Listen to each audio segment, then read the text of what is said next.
Mirada Económica. Hola, hola, ¿cómo les va? Mirada Económica en el aire. Una semana en que hemos tenido, el tema de las pensiones ha estado ahí arriba. Comenzó difícil, ¿por qué? Porque el lunes se rechazó la idea de legislar. Avanzada la semana ya se aprueba en la Cámara de Diputados esta idea de legislar. Entra al Parlamento esta reforma de pensiones, pero con varios cambios. Los pros y los contras, qué es lo que falta, eso vamos a analizar en este Mirada Económica. Nos acompaña Andrés Uthoff, consultor independiente. Andrés, bienvenido, un amigo de la casa. Buenas y otro tardes. amigo de la casa, Andrés Guerra, gerente general de Previsional. Partamos quizás por lo medular, esta, podríamos decir, sorpresa que plantea el gobierno de crear este ente estatal, una idea que ya estaba, pero no estaba en la reforma presentada por Sebastián Piñera en octubre del año pasado. Un ente estatal que ellos ponen ahí el acento. No es una AFP estatal, Andrés. Bueno, yo no sé lo que es. Todavía no sabemos, no tenemos mayores detalles, pero por lo menos se habla de un ente... Sabemos lo que yo estuve viendo, las declaraciones que se hicieron después de que salió aprobada la idea de legislar en la Cámara, y concretamente al presidente Piñera. Y él dice, sí, va a haber un ente estatal que va a administrar centralizadamente los fondos, pero van a ser para cuentas individuales. Eso es una AFP estatal. Y lo que la oposición le interesaba mucho era de que de alguna forma hay que empezar a instaurar un tema que yo sé que es conflictivo, que he estado en muchos debates sobre eso, subsidios cruzados entre los afiliados. ¿Eso es solidaridad? Es solidaridad, entre afiliados. Aquí por lo menos no se ha mencionado. ¿En Mirada Económica? No, por lo menos en el proyecto, no, por eso te digo, no hay por eso ningún... te digo. Entonces se parece más a una AFP estatal, obviamente con reglas distintas, porque va a administrar o licitar fondos, ¿no es cierto?, con algunas reglas distintas, pero el hecho de que, en términos previsionales, todo vaya para la cuenta individual, o sea, el 4% va para la cuenta individual del trabajador, significa que seguimos por contribuciones definidas y no por otro criterio de solidaridad. Andrés. A ver, yo tengo una mirada un poco diferente, si bien muy cercana. La mirada. Me gusta el componente solidario, pero como conversamos antes de empezar el programa, tal vez me gustaría que ese componente solidario viniese dado un poco más por el lado de a qué permitimos hacer con los fondos de pensiones. Y aquí es donde te comentaba, me gustaría que en la discusión se empiece a pensar en, oye, ¿cómo podemos sacarle intermediación a los fondos de pensiones para que solucionen problemas reales chilenos? Hoy día, ¿cuántos intermediarios hay en el Sin ir más sistema lejos en los bancos. Seguramente hay un buen porcentaje de la plata que está permanentemente estacionada en depósitos a plazo que podríamos transformarla a través de un ente sin fines de lucro, etcétera, en créditos directos, blandos, hipotecarios para cierto grupo de la población. Y podríamos solucionar un tema habitacional manteniendo la rentabilidad para el fondo de pensiones. ¿Por qué? Porque sacamos de la conversación al banco. Hay un spread ahí en el medio. Ese tipo de cosas me faltan, ese tipo de cosas las considero solidaridad entre todos los afiliados que somos los que tenemos la plata puesta ahí. Andrés, ¿qué te parece? Ese es un tema que se prometió mucho al comienzo de la reforma. No sé si, bueno, sí. tú tal vez no te recuerdas, pero en el 81 se decía aquí, ahora tenemos ahorro de los trabajadores, que es ahorro financiero, pero en su intermediación se va a traducir en proyectos reales, ¿ya? Y ojalá dentro del país. Eso no ha ocurrido, como bien lo dice Andrés, ¿no es cierto? No ha ocurrido porque aquí lo que hacen los fondos de pensiones es invertir en instrumentos financieros y esos son clasificados por riesgo. Y las clasificaciones a veces son tan rigurosas que no te permiten Siempre se decía invertir. que la plata de la AFP es la que hacía progresar el país, no se iba a invertir. En el fondo eso y que iba a cambiar no es que no lo haya hecho. El caso, y tiene que ver con tu primera observación, Andrés, el caso más interesante fueron las letras hipotecarias al comienzo, que generaron un boom inmobiliario en los primeros años del sistema. Pero después no ha habido mucho más. Hoy día tenemos casi la mitad o 40% del fondo invertido afuera, ¿no es cierto? Entonces, una de las quejas que tiene la gente es, bueno, si este es ahorro de los trabajadores, ¿por qué no genera riqueza dentro de riqueza del país? Ahora, el tema que hay ahí, que es un tema que nosotros alguna vez en CEPAL estudiamos, es que faltan instrumentos financieros para hacer ese tipo de inversión. Porque los fondos, y yo me imagino que esta AFP o lo que sea que vaya a hacer, va a tener que invertir en instrumentos financieros. Esos instrumentos financieros, ¿cómo podemos garantizar que a la vez de ser rentables tengan un respaldo real? En la práctica uno puede decir... Sí, ese es el desafío. Por eso me gusta el tema del desafío. crédito hipotecario que tiene una propiedad detrás, ¿no? Yo lo comparto y después habría que ver qué tipo de desarrollo queremos impulsar con eso. Esta medida que propone la moneda, Andrés, tiene mucho de elemento político. En el fondo, este ente estatal que se crea para que, de alguna forma, ese eslogan, ni un peso más para la AFP, se está cumpliendo. Sí, Para a la gente que le guste o no el sistema. Pero ¿es la solución? ¿Eso va a mejorar la pensión de los chilenos, el hecho de que se saque a la AFP? Automáticamente no. Las pensiones van a mejorar en el corto plazo o por dos caminos, o el pilar solidario o una mezcla, no recuerdo si era inter o intrageneracional, pero básicamente solidaridad con una parte del extra de cotización. De los activos de hoy a los pasivos. Ese 4%, por lo menos un 1,5, no sé cuánto. Es se más, reparte. el 4% cuando termine de estar implementado no va a alcanzar tampoco. Yo no entiendo por qué, siendo uno de los parámetros que tiene que ver con cómo se determina la pensión, no entiendo por qué no lo automatizamos, así como está automatizado el tope imponible. Es absolutamente Igual el peligro necesario. justamente el tema del empleo. Sin duda. Tendrán que Porque lo paga el establecerse empleador. todos los cuidados necesarios, pero lo que te digo es, espero que la discusión en el Parlamento se dé a ese nivel técnico, porque necesitamos un componente solidario en el sistema y necesitamos ver cómo inventamos mejores rentabilidades. Y acá también hay un problema internacional que tiene que ver con las rentabilidades de largo plazo del mundo están más bajas. Pero si no nos hacemos cargo de eso también, ahí sí que tendríamos que reestructurar todo el sistema, pero estamos basados en capitalización. Y está bien que sea así. Lo que tenemos que hacer es ser más creativos en cómo eliminamos spread en el medio. Hoy tenemos el spread nacional y tenemos el spread de todos los instrumentos de inversión en el que van las AFP afuera. Anda. Pero volviendo a tu pregunta, si mejora o no las pensiones. Y hoy día, de nuevo, en el debate, el presidente también dijo, bueno, como ahora va a haber un 4% agregado a las cuentas individuales, las pensiones van a aumentar en 40%. Eso no es así, no es tan mecánico, ¿no es cierto? Estamos de acuerdo. Totalmente. Porque primero, 40% respecto a qué. Tú tienes que fijar una comparación. Con la misma densidad de cotizaciones, con la misma esperanza de vida, con la misma edad de jubilación. Y todo va cambiando. Todo eso va cambiando. Entonces, asegurar que sencillamente porque tú aumentaste la tasa de 10 a 14, las pensiones van a aumentar 40%, eso es riesgoso. Entonces, yo creo que las medidas, tal como decías tú, bueno, no más FP, ahora tenemos el Estado a administrar esto, son como slogans muy buenos que apuntan a las sensibilidades del país, pero que no van a la esencia de los temas. Y creo que hay que debatir. Yo estoy con Andrés. Creo que ahora viene un periodo en que nos debiéramos sentar tranquilos a debatir qué es lo que se hace para realmente hacerlo mejor. Porque nos vamos a sentar, por ejemplo, va a haber otro tema, o sea, de aquí a mañana, el tema de 2 comisiones. Porque el ente estatal me va a cobrar una comisión, más la AFP me va a cobrar otra comisión. 2 comisiones. Ya la gente se queja por el tema de las Sí, comisiones. no, por supuesto, pero por eso te preguntaba el comentario que yo le escuché al ministro Monkever hace un par de días, el día martes en la mañana. Me gustó lo que había detrás. Por supuesto que él respondió a qué estaba el gobierno dispuesto a conversar, ¿no? Pero una de las preguntas que le hicieron y él dijo, su respuesta fue, estamos llanos a conversar todo tipo de situaciones, fue, ¿qué pasaría si ese 4%, si las instituciones que iban a estar autorizadas al 4% en el proyecto original, ¿qué pasaría si ahora estuvieran autorizadas a administrar el 10% también? Y la respuesta... Eso no está ahora. Por eso no está en este momento, pero le hay estaban una preguntando a qué estaría dispuesto a conversar el gobierno, y él eso no lo negó a rajatabla. O sea, lo que se ve ahora y después- podría ampliarse a tu juicio. Exacto, y después el periodista fue más allá y le dijo, y eventualmente el ente estatal podría administrar el 10%, estamos dispuestos a conversar todo. En ese extremo sería el Estado versus los privados. ¿Me molesta? Es más competencia, no sé si me molesta. Finalmente lo que están planteando es una especie de banco del Estado, corrígeme si me Podría equivoco. ser el Banco del Estado. En la medida que lo haga bien dentro del parámetro privado. El tema esencial y el debate que nosotros tuvimos en la mesa técnica está bien, un ente estatal, y hasta ahí vamos bien. Pero ¿para hacer qué? Si es para administrar en forma mismo que se está haciendo hasta mancomunado y destinarlo a cuentas individuales, seguimos en materia previsional, que quiero hacer la distinción entre las partes de capitalización y financiera y lo que es materia previsional.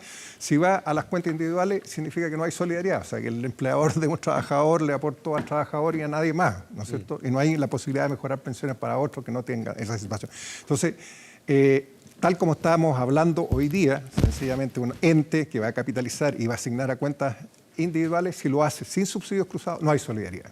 ¿Ya? Y eso es lo que tenemos que tener cuidado para que, si que queremos solidaridad al interior de ese 4%. Andra, a tu juicio, la única forma a mucha gente de aumentar la pensión inmediatamente es un tema de solidaridad. A ver, mira, la gente se sorprende cuando uno da las cifras. No el porque- pilar solidario que no, esto es distinto, que mi cotización parte se vaya No, es que las pensiones son malas en general. O sea, el 80% están por debajo del salario mínimo. Entonces, si alguien que gana 1 millón, digamos, y que tu tasa de reemplazo es 350 y está sobre el salario mínimo, tú le quitas, tampoco está ganando mucho. Si la tasa, está toda la gente muy, muy mal. Yo creo que lo que hay que ir construyendo es ese piso de protección social mínimo que uno quiere, para que no sigamos hablando de que aquí el 44% de las pensiones son bajo en la línea de pobreza y el 80% bajo el salario mínimo. Entonces, pero eso no están mucho en discusión hoy día en el Congreso. Es que esa es la discusión que hay que tener. Si es que estamos hablando de dignidad y de solidaridad, ¿solidaridad para qué? ¿Cuál es el objetivo? En este momento no sabemos. O sea, hay solidaridad, por ejemplo, se planteó haber solidaridad con la clase media y las mujeres. Eso no sé si lo han visto bien el proyecto. Sí, son subsidios condicionados a la demanda. O sea, yo le doy un bono. En la medida que yo cotice más, en la medida que yo... Si usted cumple con esto, yo le doy. No es un derecho, no es una garantía. Si usted se porta bien, yo le doy un dulcecito. Y un se porta bien asociado a terceros, porque significa si estás cotizando es porque tienes trabajo. Y si no asignamos mayores recursos y un crecimiento en la economía y un crecimiento inclusivo, la densidad de cotización va a ser cada vez peor. Entonces, es bastante complejo todo esto. Hay otro escenario, porque de acuerdo a lo que escucho de usted, sobre todo tú, Andrés, esto es parte de un proyecto o de un trámite, de una conversación que va a seguir para largo. El proyecto que hemos ahora no es el que va a salir ni cerca. Porque en el fondo uno ve dentro del discurso del gobierno que la principal reforma él dijo, a ver, este 4% voy a meter más actores para que puedan invertir estas plata. Pero con lo que decido hoy día, sabemos que la conversión va a seguir, el 10% para la AFP, el 4% el ente estatal. La gente no puede elegir. Como que es un retroceso, pero en el fondo la conversación sigue. Lo que yo entendí, lo que yo entendí de las declaraciones del ministro Monker el martes temprano es que el gobierno estaría dispuesto a conversar algo así. Y por eso te decía, me gusta que no se haya aprobado el lunes, porque me parece que eso le puso algo de presión para que la negociación partiera un poquito más allá. Pero aprobaba la idea de legislar con esta propuesta. Mira, que al final la gente pierde ese poder de elección. Yo creo, Andréses, yo creo que el diálogo que hubo entre la mesa técnica y el gobierno fue muy, muy bueno. O sea, tuvimos técnicos de calidad, técnicos que venían del Ministerio de Hacienda de Bachelet, técnicos muy buenos, que le pusimos puntos, que tienen que ver con, bueno, ¿de qué estamos hablando? Cuando hablamos de qué solidaridad, cómo la vamos a cumplir. Cuando usted habla de que con la pensión básica solidaria se va a aumentar en 50% de la pensión, eso, si tú miras la letra chica, es para que llegue a 85 años. Sí. Entonces, está lleno de esos mensajitos engañosos que hay que tener cuidado. ¿Tiene mucha letra chica esta propuesta? Entonces nosotros, claro, mucho, y eso se los hicimos ver, y además no se sabe cuándo se va a financiar, cuándo se va a cumplir, porque además se gradúa en el tiempo, y la gente no está... ¿La inflación con crecimiento económico? Entonces yo creo que la discusión que hubo entre la mesa técnica y el gobierno fue muy buena. Las respuestas no fueron las ideales, digamos, pero... Y ahí me apoyo en lo que dice Andrés. Yo creo que viene un periodo de alto debate y de buena calidad. Andrés. Espero que eso se produzca, que haya un debate de esa calidad. Te repito, me gustaría empezar a pensar desde el sistema en, oye, necesitamos una solución para el sistema de las pensiones, pero hacia adelante, ojalá 50 años hacia adelante. Empecemos a trabajar en cómo le generamos más rentabilidad a 200.000 millones de dólares que son de todos los chilenos. Busquemos, y seguramente a través del mismo mercado podemos encontrar una fórmula que termine entregando solidaridad, pero saquémosla de la rentabilidad. Hay demasiados jugadores mordiendo de toda esta cadena. Esa es mi opinión. Y con el tema justamente, lo habíamos mencionado acá, de la rentabilidad de los multifondos o de las AFP, que va decayendo, como van decayendo la rentabilidad en buena parte de los elementos financieros en todo el mundo. Hay algunos que ya sostienen, Andrés, que este aumento del 4% en la cotización, de 10 a 14%, con la caída de la rentabilidad, al final nos va a mantener prácticamente en lo mismo. Por más que aumentemos de 10 a 14 la cotización, como la rentabilidad de los mismos fondos va cayendo, vamos a seguir en lo mismo. Por eso te digo que cuando uno dice esto va a aumentar tanto, hay que ver qué estamos comparando con qué, ¿no es cierto? Si yo estoy comparando a un tipo que se le va a caer la rentabilidad, ya el 4% no significa que le va a aumentar 4%, sino que va a compensar esa caída. Si cuando llega a los 65 la esperanza de vida aumentó de 25 a 30 años, por ejemplo, por ponerlo así, a esa edad, también le va a bajar la pensión. Entonces estamos hablando de cosas muy complejas y riesgos que está asumiendo el individuo. Entonces lo que tenemos que hacer es, cuando planteamos un sistema de pensiones bajo los criterios de seguridad social, es que esos riesgos sean más mancomunados y certezos. Hoy día no hay ningún pensionado que pueda tener certeza de lo que va a recibir, ni siquiera los aumentos, con todo el diseño del proyecto que tenga. No sabe nada. Andrés. también echo de menos en el proyecto algo más concreto respecto de cuáles van a ser los beneficios que van a poder ayudarle a la gente, porque sí, que encuentro que el proyecto está plasmado de esta como especie de moneda de cambio. Mayor cotización y mayor beneficio. Pero la cotización no depende necesariamente del trabajador. Muchas veces el trabajador quiere trabajar pero no encuentra un empleo. El mercado laboral hoy día, el mercado laboral en Chile, como ha ocurrido, hemos visto por la densidad de cotizaciones que hemos tenido desde que se crea el sistema en el 81, ¿no conversa con el actual sistema de AFP? Yo tengo No lo una suficientemente que te exige una persona individualmente tiene que cotizar. Y en el fondo el mercado laboral no responde en la calidad, en el tiempo para que esa persona pueda cotizar permanentemente. Yo creo que el mercado laboral responde de manera deficiente a partir de los 45 años, en la segunda mitad principalmente de la etapa laboral. Y el problema anterior de los primeros 20 años es que no fuimos capaces en 35 años de generar la conciencia sobre el sistema y su funcionamiento. Entonces, mucha gente subcotiza en los años más importantes. Por supuesto, mi punto de vista es el técnico, partiendo de que a mí me encanta el sistema de capitalización y lo considero la única solución hacia adelante. Yo no creo en el sistema de reparto. Pero mira, cuando tú ves yo creo que la realidad superó a la ficción basada en la teoría. O sea, aquí, indudablemente, el modelo y el sistema se vendió a la Junta Militar y después a la ciudadanía, diciendo que esto iba a resolver los problemas.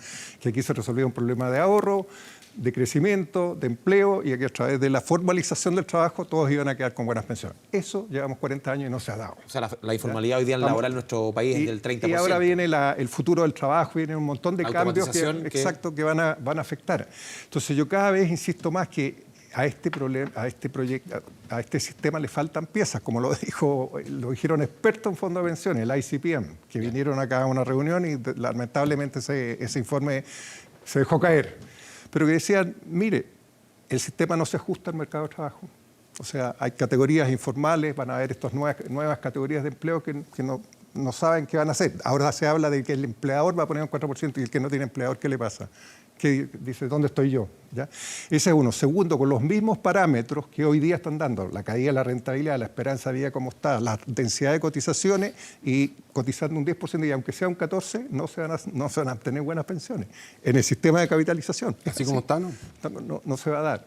Después, no sé, hay varios más. Elementos. Después se dice que no es legítimo porque este tema que está planteando Andrés, de decir, pero si podemos hacer más por inversión, podrían estar pensando también los trabajadores. O sea, los trabajadores no tienen nada que decir en la... Yo sé que es una cosa técnica muy complicada y no debieran, pero podrían tener una representación. Sin duda. ¿No es cierto? En eso. Eso tampoco existe en Chile. Entonces, expertos de fondos de pensiones te dicen aquí faltan cosas que hay que madurar y ojalá que en este debate lo podamos hacer. Vamos a ir a la primera pausa aquí en Mirada Económica. Vamos a dejar una pregunta hecha a los dos expertos acá en la mesa. De 10 a 14, dice el proyecto, aumento de cotización. Pero ¿a cuánto debería aumentar? Porque muchos dicen 18, 20... La respuesta a la vuelta de comerciales.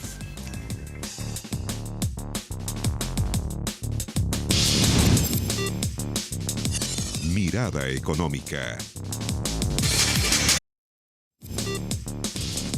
Mirada Económica. Cuando te sientes frente al volante del New Peugeot 508, descubrirás tú mismo hasta dónde puedes llevar el sonido de la precisión. What drives you? Descúbrelo en peugeot.cl. Volvemos a la discusión aquí en Mirada Económica y hemos dejado una pregunta extendida antes de ir a la pausa. Andrés, Andra, los mismos nombres, es raro. Andrés. A ver, Un panel de Andrés. se ha criticado esto del 10 al 14%, que debiera ser muchísimo más. ¿Hasta dónde más, Andrés? La cotización, el aumento en cotización. A ver, como decía hace un rato, yo creo que el 14% es insuficiente, que deberíamos acercarnos más al promedio OCDE que se escucha por todos lados, que sí está cerca del 18%. Pero, de nuevo, probablemente el 18% sería el número que encontraríamos ideal hoy. Hoy en día. Me gustaría que dentro de la discusión se incorporara esto. Al ser uno de los elementos más que determinan el monto de pensión, debería ajustarse automáticamente como el resto de los elementos. Las expectativas de vida se ajustan periódicamente, el tope imponible se ajusta periódicamente. Deberíamos encontrar una buena fórmula para que esto también se ajustara y fuéramos acompañando. Pero en la medida un poco lo que tú dices, Andrés... Andrés. No, sí. Pero, me estás preguntando a mí. Doy el pase así como en el fútbol. Digo, en la medida que las expectativas de vida van creciendo, en la medida que vayamos avanzando décadas y décadas, al final vamos a tener que ir cotizando el 25%, el 30%.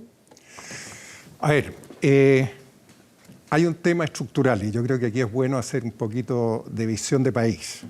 A nosotros se nos vino el envejecimiento en condiciones de país mediano, de ingreso medio, para no decir subdesarrollado. El envejecimiento como país. El envejecimiento de la población. Sí, no, sí, sí, no a mí, porque el único viejo acaso yo. No, me refiero como país, la población, sí, absolutamente. Sí, se nos vino el envejecimiento en un periodo en que somos un país de ingreso medio o casi subdesarrollado, y eso se ve en que un sistema de capitalización con las densidades de cotizaciones que hay no funciona.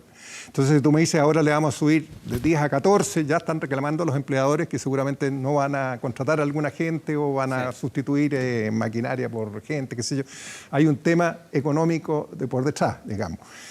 Ese es un tema. Entonces, llegar y decir 18 o 20 no es tan fácil porque hay un tema de demanda de trabajo, que hay la elasticidad de demanda de trabajo a ese punto. Y el otro es, si tú le cargas la mano a los trabajadores, es bueno saber que la mayoría están cotizando por menos del salario mínimo, unos 30%, y casi el 40 y tanto, 45% debajo de 3 salarios mínimos, un poquito más, tal vez, 80% debajo de 3 salarios mínimos, perdón, 60% debajo de 3 salarios mínimos. Y eso lo puedes mirar en la cifra de la superintendencia. Entonces, es gente que en este modelo neoliberal tendrían que educar a sus hijos, ojalá en colegio particular, ¿no es cierto?, comprar su vivienda. O sea, le hemos cargado mucho la mano al trabajador y los ingresos nos han ido acompañando. Esto es lo que me refiero a un país de clase media o ingreso medio, como se dice. ¿Es la trampa del ingreso medio, como se dice? Claro, y se nos vino el envejecimiento. No hemos resuelto el tema de la educación, no tenemos un mercado de trabajo inclusivo y ahora se nos vino el envejecimiento. Entonces, yo soy más partidario de preocuparnos bien, de construir un piso mínimo que por lo menos nos dé una conciencia de dignidad con nuestros adultos mayores en materia de educación. ¿Cómo se construye? ¿Cuál es ese piso mínimo? Mira, ese mismo debate lo tuve con un macroeconomista y obviamente es un tema que tampoco lo puedo decir, es lo mismo que pasa con el 10%. Pero tendría que estar entre la línea de pobreza y el salario mínimo, por lo menos, ¿ya?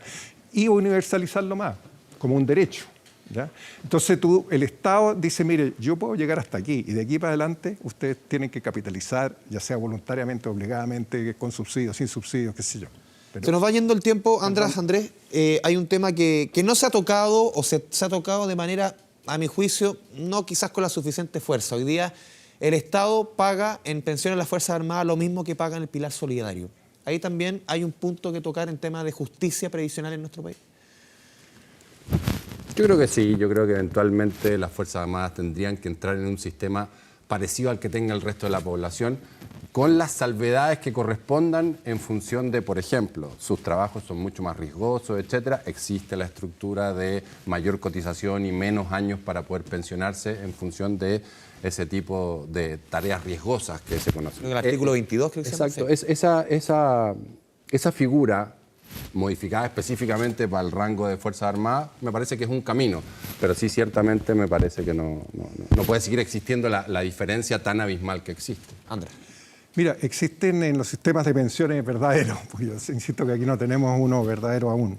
Existen lo que llaman pensiones especiales, por ejemplo, a los que hacen trabajo forzado, a los que trabajan en las minas o qué sé yo, y tienen condiciones especiales para jubilarse. Yo creo que de alguna manera las Fuerzas Armadas, no tanto por riesgo, los carabineros tal vez sí, pero los militares hoy día no estamos en guerra, pero sí tienen una vida muy estructurada. Una vida en que primero están acá, después se tienen que ir a la región acá. Entonces, no se comparan con los civiles en la forma de trabajar, ¿eh? Entonces, siempre yo lo he visto como este es un plan de retiro para las Fuerzas Armadas, pero sí hay una diferencia muy abismante entre lo que están recibiendo ellos y lo que están recibiendo la población civil. Pero hay que discutirlo con calma, no es llegar y decir, asociarlo a los civiles. Claro, se nos va yendo el tiempo, quizás la última pregunta, alguna idea para ustedes dos. En definitiva, haciendo un poco la raya para la suma, Andrés. Esto, lo que se aprueba este día de legislar, este avance que se va dando en el Congreso, ¿es una reforma que por lo menos tiene primeras señales que son positivas a tu juicio? ¿Le falta mucho? Para mí la señal más positiva es que tuvieron que partir ambas partes dispuestas a negociar. Un poco más de lo que yo me habría imaginado. Esa es mi conclusión de lo que pasó el lunes, por eso te decía, me gustó que no se haya aprobado el lunes. Porque creo que por ahora se dan cuenta que hay que conversar. Lo que espero es un debate súper profundo de las cosas que de verdad nos permitirían construir el sistema de pensiones que necesitamos. Si le falta algo y necesitamos algo, fantástico. El tema es que ya fuimos pioneros con un sistema Pero un de tema pensiones. tan técnico, ¿Por qué no tan hacerlo al revés? importante, que se politice tanto, ¿eso al final contamina todo? Yo creo que cualquier discusión técnica cuando uno Pero algo que es tan involucra urgente la como parte esto. política necesariamente se complica. Yo creo que acá lo que necesitamos es que la parte política simplemente se abra a la opción de escuchar, entender y de verdad decidir sobre argumentos y no tanto sobre la dirección política, sobre argumentos técnicos que nos permitan enfrentar un problema que tiene una solución técnica y seguramente asociada también a lo solidario. Andrés, vamos cerrando. ¿Tú ves señales de avance o falta demasiado? Yo creo que sobre todo el llamado que hicieron hoy día algunos diputados y los mismos ministros, decir, bueno, esto significa que empezamos a legislar y vamos a tener un amplio debate. Y nos queremos dar el tiempo para el amplio debate y decir, ojalá llegáramos a un acuerdo social. ¿Qué es lo que hicimos nosotros en la mesa técnica desde la DC hasta esos 10 puntos? No son casualidades, o sea, fue una discusión muy ardua, digamos. O sea, estaba ahí desde la coordinadora Nomás FP y el Frente Amplio hasta la Democracia Cristiana y todos estuvimos de acuerdo en esos 10 puntos. Entonces, ese tipo de cosas hay que valorarlas, ¿ya? Y yo creo que es una base para empezar a... ¿Valoró el gobierno su juicio? En parte. Es lo mismo que pasa con el proyecto, que tenía un muy buen discurso, pero no iba al fondo de las cosas. Y eso es lo que nosotros nos quejamos. O sea, no nos respondieron. Nos dijeron, sí, estamos de acuerdo con la solidaridad, sí, estamos de acuerdo con un rol mayor del Estado, pero cuando íbamos a, bueno, ¿y qué? No nos satisfacía. Andrés Uthoff, Andrés Guerra, muchas gracias por esta conversación en Mirada Económica, un tema tan importante como la reforma de las pensiones. Sí, y que todo sea por los pensionados. Muchas gracias. Y a todos ustedes, muchas gracias por la sintonía aquí en Canal 24 Horas. Un tema siempre importante que siempre tenemos aquí arriba, el tema de las pensiones en Mirada Económica. Sigue la sintonía de Canal 24 Horas. Que le vaya bien. Chao, chao.